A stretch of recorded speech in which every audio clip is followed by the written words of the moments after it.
Gözünü yumup kıya bakmağın, göz yaşım tareyle filde yapmağın.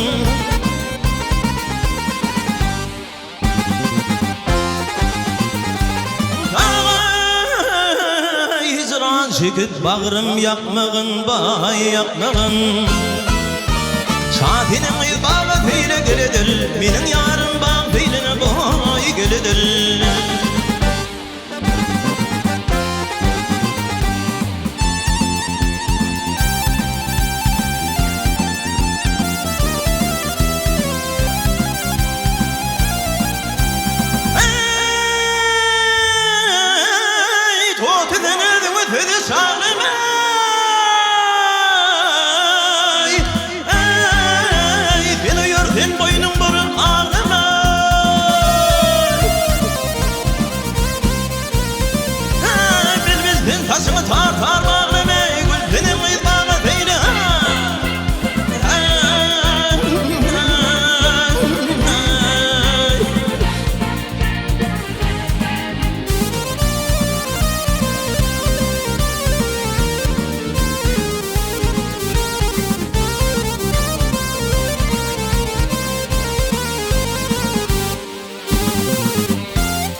Garip aşık bugün bağlanıp kılıyıp, ayrılık derdine bağrını deliyip.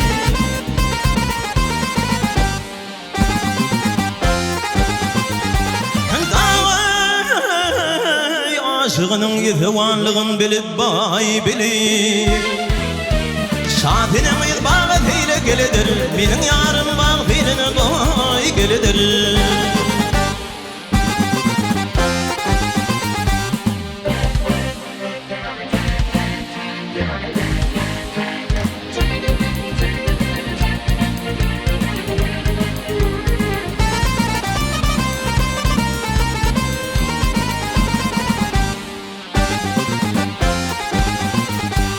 Şafinin bağı feyle gelidir, benim yarım